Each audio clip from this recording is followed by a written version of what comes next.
So my parents decided to live in the countryside, to farm. After selling our apartment in the city, we began to move to a new place of residence. I remember the first time I saw a sign with the name of our village. I was very surprised and happy to see that under the name there were numbers 1864. Is this the year when the village was built? I asked my father and he answered affirmatively. This fact pleased me very much. At that time I was interested in archaeology. I liked studying old buildings, of which there were many in my city, and I hoped to see in this village something interesting for me. But I was greatly disappointed. Not a single old house there I saw. All the houses in this village were new, the earliest date of construction its 50 to 60s. And I could not understand it. Why is there nothing? In my town, there were a lot of 1 and 2-story pre-revolutionary, before 1917, and pre-war, 1941 to 1945 houses, but there was nothing here.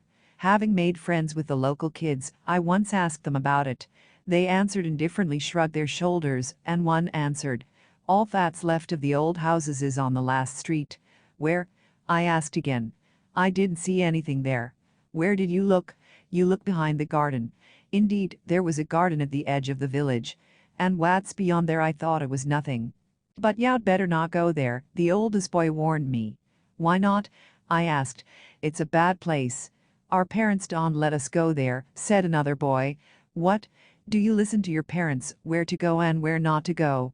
I asked mockingly. Sure I do. If his father said not to go, then you mustn't. And his father forbade him, my grandfather. It seemed to me that they just laugh at me. Yeah, all right. Looks like you're all obedient cowards here, listening to your mom and dad, I said, and immediately thought, I think a fight's about to break out. But to my surprise, instead of being offended by me, they became very serious, and the oldest one said, Look, City, I think you're going to live here. Well, then, listen. We're warning you in a friendly way. There's a whole street of ruined houses behind the garden. It's a bad place. There's been evil there for a long time. Why do you think we did go there before listening to father? And then all at once the boys started making a noise and began to tell each other stories. We've been there so many times. We even went at night. We saw a witch and a devil, yeah, and my brother stuttered. You know, he had to go to school and his tongue almost went out of his mouth. It's a good thing he got out of it. My father and mother found out why it happened. Oh, we got in trouble and the girl went alone. No one will marry her now, like they cursed her. It's scary out there. It's so scary. Hey, what are you talking about? I interrupted them. Do you believe in these fairy tales about devils? Check it out, if you're so brave. You think we country folk here are dark and superstitious, and you're a townie with a lot of knowledge. And if it's all true, then why they don't tear it down and build new houses there? I asked. Everybody laughed. Well, you said everybody in the village knows about that place, and they avoid it. Go there and start cleaning up and tearing it down? Afraid that all sorts of misfortunes will fall on their heads. And who would want to build a house on a ruinous site? No, it's easier not to look in that direction and don't touch it. Yeah, my grandma tells me that if you don't go there, nothing bad will happen. That's how everybody lives. It don't touch us, and we don't touch it. And you're not kidding me? I asked incredulously. It's too much of a trick to play on you. Come with me, show me, I asked. But all just murmured and began to refuse. You go if you are brave. Yes, I will go. I shouted in anger. All the boys went away on their own business, and I was left alone. It was a sunny day, the birds were singing merrily. What could go wrong in the middle of a white clear day? I thought. So I decided to just go and see what was going on. It's not scary in the daytime. And it wasn't far away, not far at all. With such thoughts I went to the garden, behind which the mysterious and frightening street was supposed to be. Ordinary village life was going on around. Someone was working in the garden, someone was carrying water from the well, someone was hanging laundry, children were running, cats were dozing in the sun, dogs were lazily raising their voices, chickens and roosters were leisurely walking along the streets. What kind of devils could be here? Oh, that's right, the guys decided to make fun of me, I thought, and step by step I approached. The strange thing was, what I was looking for appeared to me somehow suddenly. My village stood a little to the side, and I found myself at the beginning of a straight road, to the right and left of which the ruins of fairly large houses could be seen. At a glance, it was obvious that no one had lived here for a very long time. I could see some outbuildings, some kind of cellars, old wells. Instead of fruit trees, acacia trees, wild cherry trees, rose hips, raspberries, wolfberries grew here. Everything was overgrown and intertwined with branches, forming a thicket of bushes. A street like a street. There was nothing scary here. Nothing at all. Of course, it would be nice to see the ruins up close, but to do that, I'd have to wade through the bushes. I had already reached the end of the road when I saw that it rested against a wall. Across the road, across the width of the street, was a wall made of large stones of different sizes. The wall was not high, so I decided to see what was behind it. Behind the wall there was a meadow and a path that led to the village. If you follow the path, you can get home much faster, I decided, and climbed over the wall. What a scary place, I said aloud, and went home at a brisk pace. It's strange, I thought suddenly, everything in the street is ruined and overgrown with bushes, but the road in the street is clean, not a single blade of grass. It was paved with stones, like in the old days. It was as if there was still traffic on the street. Why so? I thought about it, and then I realized that there was something strange going on. I was walking quickly along the path, but I was not approaching the village. I was speeding up and even running, and it was as if I was still there. Then I stopped and looked around. The wall I had climbed over was already far away, but the village was not approaching either. And there it was, a stone's throw away. People were walking. If I shouted, they would hear me, so I shouted. I called out to people, jumped, waved my arms, but no one even looked in my direction. And then I panicked. I was scared. To somehow calm myself down, I tried to think, this is an anomalous zone. I thought to myself, the guys are seeing scary things, and it seems to me that I can't get home. But it can't be. In fact, my parents are already looking for me and will find me.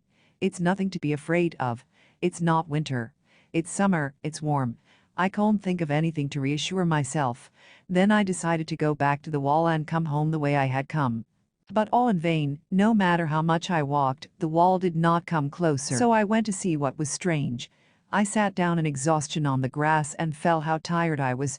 Then I lay down and looked up at the sky. The clouds were floating slowly. The tall grass rose above me. Somewhere above my ear a bug was buzzing. It would be nice and quiet if I wasn't afraid. I closed my eyes and immediately opened them. I felt a cold wind on my face. That's when I jumped up and screamed at the top of my lungs. It was night. A second ago it had been day, and now it was night. Huge stars filled the entire sky. The moon came in and out of the clouds.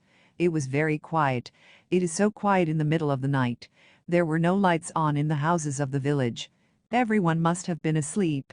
And I was still in the meadow, all alone. And my parents couldn't find me. What will happen now? I can't imagine what's going to happen at home. Before I knew it, I ran to the wall, which I could see in the moonlight, and I realized that now I was getting closer to it. Another minute and I climbed over the wall and was on the scary street. A little more and I would be home. I walked, and every step I took on the road resounded in the silence. I tried not to look around, but I noticed some movement to my right. There was someone in the thicket. Of course, it wasn't a cat or a dog. There was a man. I stopped and stared at the man.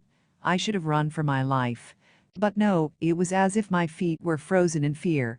In the meantime, the man was just minding his own business. From the sound of it, someone was drawing water from the well. Water poured out in a bucket, and then I saw a very old woman, dressed in some rags, came out of the bushes. She was carrying a bucket in her hands. Without paying any attention to me, she began to pour water from the bucket onto the road slowly, step by step. She poured an even line of water across the entire road right in front of me. Now she was standing on one side of that line, and I was on the other. My fear was so great that I had absolutely no idea what to do. Throwing her bucket into the bushes, the woman walked along the line, stopped just in front of me, and waved her hand at me.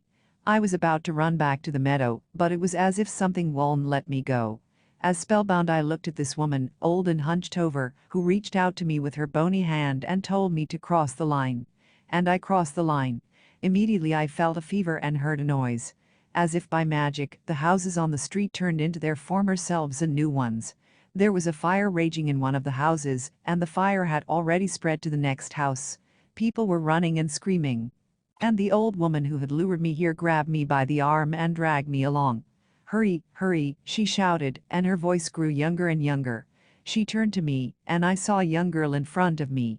Holding my hand tightly, she dragged me toward the burning house. Part of the house was on fire, but the other part was still intact. She let go of my hand, turned to me, and said, "Help me, bring me my doll. She's there in the house. Hurry." With those words, she pushed me toward the house.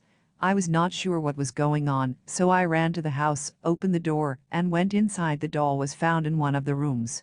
I could already hear the planks of the house cracking, something falling and collapsing.